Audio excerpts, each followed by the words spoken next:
tattoos have been present. Oh, by the way, tattoos and why we should be accepting of them is my topic. Sorry. Tattoos have been present for thousands of years. You may have tattoos yourself, but chances are that you absolutely know someone who has at least one tattoo. Tattoos are positively known as a form of artistic expression and may be used as religious symbols, and sometimes they're negatively associated with gangs, trouble with employment, and bad reputations. In my opinion, tattoos should be accepted in society as a new norm. We shouldn't be judging others on solely their appearances anyway. So I'm going to be talking about what a tattoo is, a brief history of them, why people get them, and why we should accept them. So what is a tattoo? The definition of a tattoo is a tattoo marks a person or a part of the body with an indelible design by inserting pigment into punctures in the skin. So I'm going to go through like the process of getting a tattoo. I've been there myself. I have a bunch of them, and it's different everywhere that you go. But so the tattoo process broken down is the artist will clean the area that's a lot larger than the area that you want to get your tattoo, and then they'll proceed to shave that entire area. And the reason that they clean an area larger than the area that you're getting tattooed is because they don't want to have any cross-contamination. So if, say that the tattooist were to clean the area and then touch a part of your arm that wasn't clean, they contaminate that with the bacteria, and then that can cause a bunch of problems during the tattoo process. And then the reason that they shave the entire area is because if you have little tiny hairs all over your body, so wherever you're getting a tattoo, if the needle goes in and it hits a hair, it could cause an ingrown hair and then problems healing, like you get bumps in your healing process. Next, they apply the stencil. So they have a special machine where they print out the stencil, and it's usually like a purple ink, and they can wipe it off and readjust it, and that's one of the longest parts of being tattooed is the stencil part, because that's going to be on your body forever. So you want it to look perfect, so that can take up to like an hour if you're picky. I'm usually not very picky. Next, they wait for the stencil to dry, and while it's drying, the tattooist will usually set up their area and prepare the gun and the station and get a whole bunch of paper towels set up so that they can wipe off your tattoo throughout the process. And then they put the ink inside of little individual containers that are only intended for you. They open up the needle, and they'll check for little imperfections on the needle. Sometimes you'll even see a tattoo artist take out a magnifying glass and look at the needle tip, because I actually read that a lot of times it's actually okay. It's kind of rare, but it's important to check your needle because sometimes they can be soldered upside down, and you really don't want the dull end to be jabbing your arm or leg or whatever.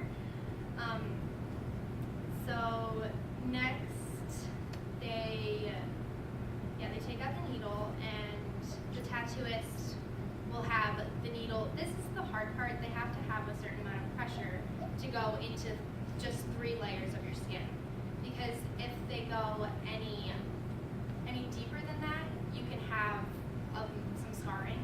And I actually have 2 tattoos that did scar because my tattooist went too deep. So this one here, I'm not gonna walk around and let you guys feel it or anything, but it's raised, and this one here is also raised because the tattooist dug a little bit too deep and he went against the contour of my skin.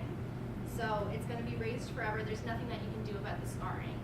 So that kind of stinks, but no one's going to be like petting my arms, so it's okay. So some history of tattooing. It originated in ancient Egypt, and they used a needle or a pin at the end of like a wooden handle, and they would do it by hand, so little prick marks they would do. And the way that they made the ink was they would take any kind of mixed soot, so basically dirt, and they would mix that with gelatin, gum, and beeswax to make black ink, and then to make the red ink, because they stuck with pretty much 2 colors, which were the red and orange and browns, and then the blacks. So for the red, they would do ochre, and it's like basically a clay material, like a mineral, that they would break down into a fine powder and mix that with gelatin, gum, or beeswax. And men would usually get tattoos tattooed more often than women, and a lot of times they would use it as a therapeutic method because they would have joint issues or muscle problems, and it would relieve the pain. So, for example, they found that Iceman in the ice. So he was frozen, and he was really, really, really well preserved. And they found a whole bunch of little X's all over his body. I think he had like 57 tattoos at the end of counting them.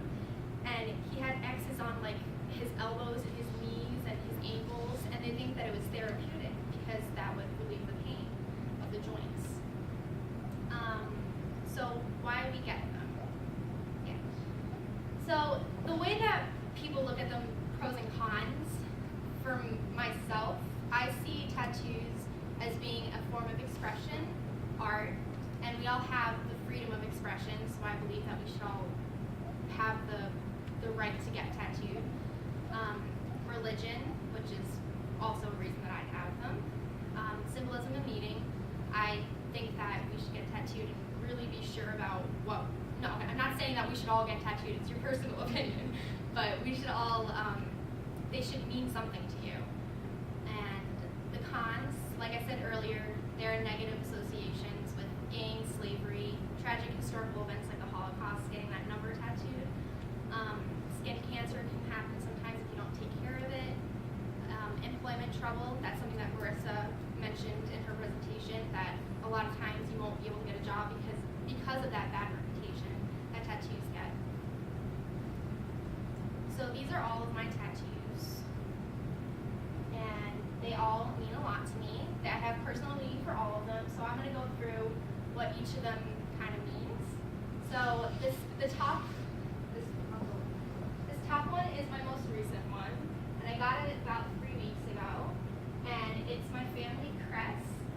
And the reason that I got most of my tattoos are representing my family and my faith.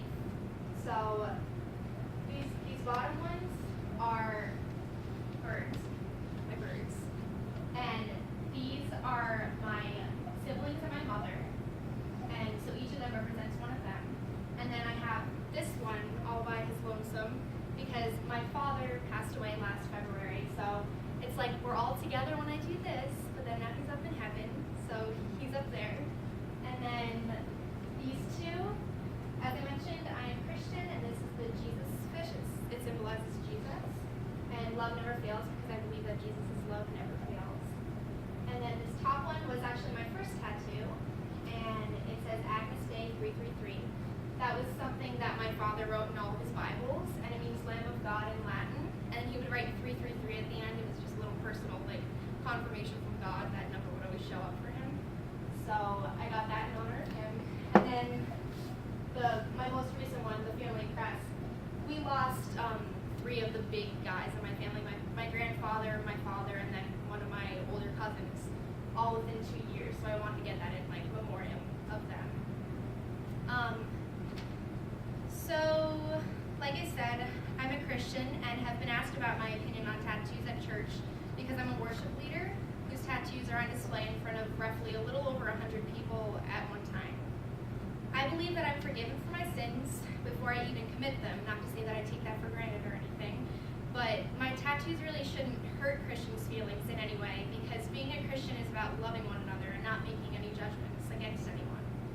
People argue whether or not tattoos are considered a sin or not, because in the Bible, the book of Leviticus, chapter 19, verse 28 says, "Do not cut your bodies for the dead, and do not mark your skin with tattoos. I am the Lord." When reading this in context, he's talking about the pagans and the ancient rituals that they would do. So basically, they would worship demons and Satan by cutting themselves and tattooing themselves in honor of those demons. And I don't do that. So the way that I look at it is that I'm not doing anything wrong by having my tattoos. And then in verse 27 it says, "Do not eat meat that has not been drained of its blood." And verse 27 says, "Do not trim off the hair on your temples or trim your beards." So if the Bible says that we can't eat meat and we can't cut our hair, I consider that the old law. That's what the pagans did. They all considered that pagan rituals. But this is now. Pagans don't really do that anymore. You can't tell the difference between a pagan and a regular person walking around anymore, you know?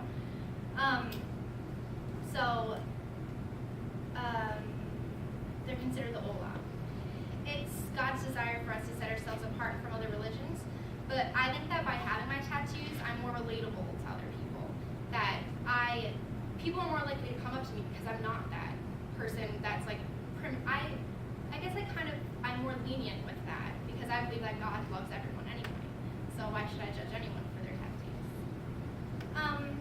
So yeah, in conclusion, there are many symbols and different meanings for tattoos, and yeah, there are some negative associations, but I think that we should all love one another and just not judge them for their tattoos because it's a work of art.